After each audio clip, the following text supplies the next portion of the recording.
आज हम आप सभी के सामने एक बहुत ही महत्वपूर्ण विषय पर बात रखना चाहते हैं। भारत एक लोकतांत्रिक देश है और लगभग 140 करोड़ के आसपास आबादी पहुंचने के करीब है।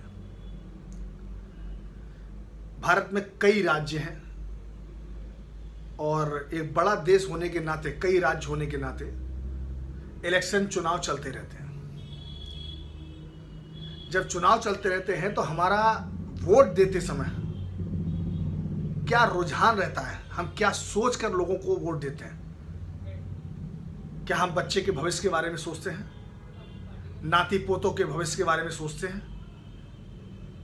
क्या हम महिलाओं की सुरक्षा के बारे में सोचते हैं? उनकी इज्जत से लेकर उनकी सुरक्षा तक क्या लोग ध्यान रख पाते हैं जो चुनाव लड़ती हैं पार्टियां? बहुत तमाम मुद्दे हैं जिन पर मैं विस्तार से बात करूंगा। आप वोट देते समय क्या उस पार्टी को वोट देना पसंद करेंगे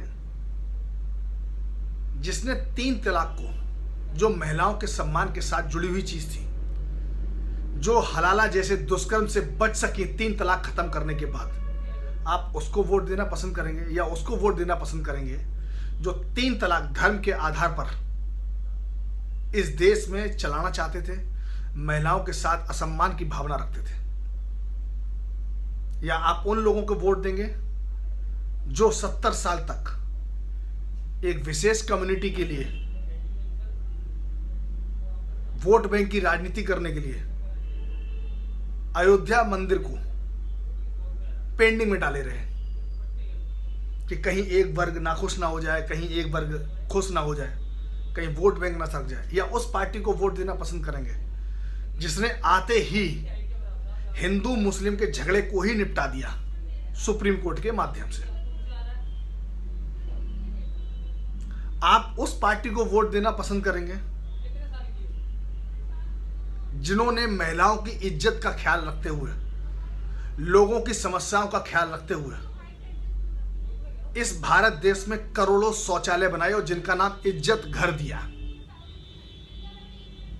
आपको ध्यान है ना कि हम हगने मूतने के लिए तरस जाते थे, हम लोग कहीं शहर के अंदर होते थे। इसमें हंसने की बात नहीं है, इसमें गंभीरता की बात है। जब हम लोग सड़क पे होते थे, किसी मार्केट में जाते थे, अगर किसी के यहाँ शॉपिंग कर रहे हैं तो ठीक है, उसके यहाँ वॉशरूम बना हुआ है, हम लोग चले जाते थे। लेकिन जो गांव की महिलाएं थी, गांव के लोग थे, छोटी छोटी चीज़ें खरीदने आते थे, उनको बाथरूम जाना होता था, फ्रेश होने के लिए जाना होता था, कहाँ जाते थे? महिलाएं बेचारी किस तरीके से अपने सम्मान को बचाते हुए वॉशरूम जाती थी और कहाँ कहाँ जाती थी? कभी आपने सोचा? या आप उस पार्टी को वोट देना चाहते हैं जिन्होंने शौचालय बनाने की कभी सोची ही नहीं? उनको क्या फर्क पड़ता है, क्योंकि उनके पास तो वैनिटी वैन होती है करोड़ों रुपए की, नेताओं के पास, तो सेलिब्रिटियों के पास। लेकिन जिसने ये सोचा कि महिलाओं की इज्जत, लोगों की परेशानी का निरावरण कैसे करा जाए, चलते हुए राहगीर को अगर फ्रेश होना है, वॉशरूम जाना है, तो कैसे जाए? आप किसको वोट देंगे? सोचो ना आप लोग। मुस्लिम आक्रांताओं ने, जो जिसे मुगल कहते हैं, काशी विश्वनाथ मंदिर को कई बार तोड़ा।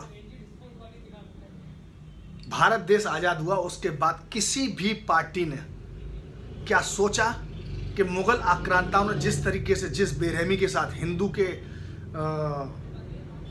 हिंदुत्व को कुचला है, पैरों तले रौंदा है, किसी ने सोचा उस काशी विश्वनाथ के बारे में कि चलो मुगल आक्रांताओं ने इसको रौंदा है तो हमारा फर्ज बनता है कि हिंदुस्तान में हिंदुओं की आस्था पर जो मंदिर है उसको भव्य रूप देना चाहिए? लेकिन नहीं दिया गया, क्योंकि वोट बैंक की राजनीति बहुत ज़रूरी है। हिंदू मुस्लिम के बीच में लड़ाई करवाना बहुत ज़रूरी है, क्योंकि जब तक हिंदू और मुस्लिम की खाई बनी रहेगी, वोट बैंक की राजनीति होती रहेगी। या आप उसको वोट देना चाहते हैं जिन्हें मुगलों के नाम से नफरत है, मुगलों के नाम से, मुसलमान की बात नहीं कर रहा हूं मैं, जिन्हें मुगलों के नाम से नफरत है, और जिन्हें मुगलों के नाम से नफरत है उन्होंने मंदिर का भव्य निर्माण वाराणसी में करवा दिया। मैं ये नहीं कहता कि मस्जिद नहीं बननी चाहिए, मैं ये नहीं कहता कि जो दफनाए जाते हैं, जो मोमडन लोग दफनाए जाते हैं, वो नहीं बनने चाहिए। लेकिन साथ ही साथ हिंदुस्तान में हिंदुओं की आस्था का जो विषय है वो भी तो होना चाहिए। वो क्यों नहीं हुआ? केवल वोट बैंक की राजनीति के कारण। आप वोट देते समय इस बात को सोचेंगे कि कश्मीर में रातों रात लाखों हिंदुओं को भागने पर मजबूर किया गया, मस्जिदों से अनाउंसमेंट किया गया कि आप आज भाग जाइए और महिलाओं को छोड़ जाइए जिससे हम उनकी रेप कर सकें।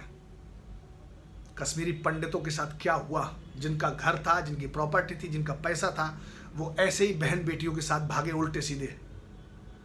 या आप उन लोगों को वोट देना पसंद करेंगे जिन लोगों की वजह से धारा 370 हटी, भारत अखंड हुआ, पाकिस्तानियों के मुंह पे तमाचा मारा गया और हर उस देश विरोधी ताकत के मुंह पे तमाचा मारा गया भारत के द्वारा, नरेंद्र मोदी के द्वारा नहीं, कि नरेंद्र मोदी एक प्रधानमंत्री पद पे बैठे हुए हैं और वो पूरे देश के प्रधानमंत्री हैं।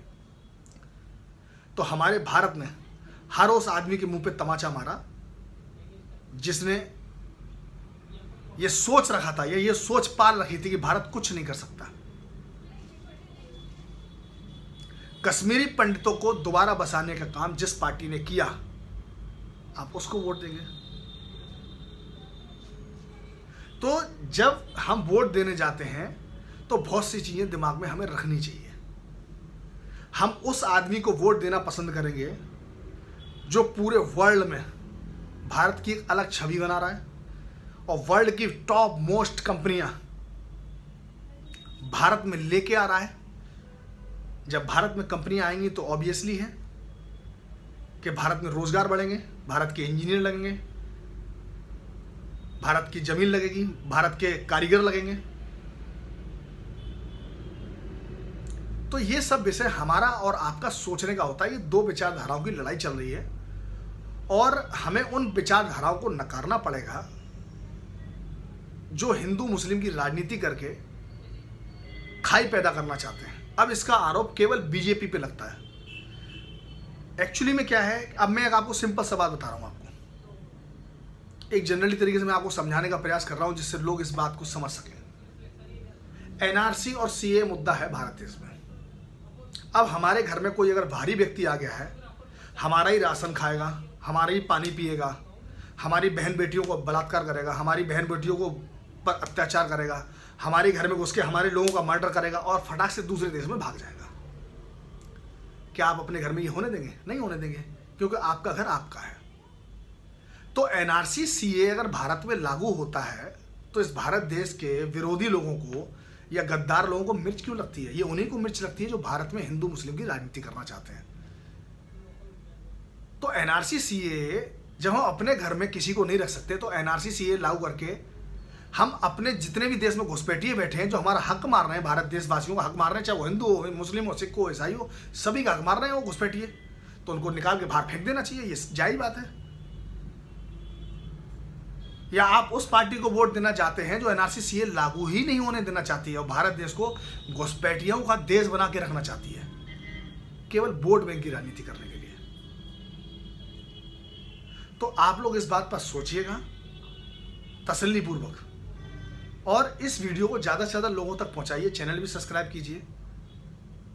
मैं हर वो बात करूंगा जो हिंदुत्व और हिंदुस्तान के लिए होगी।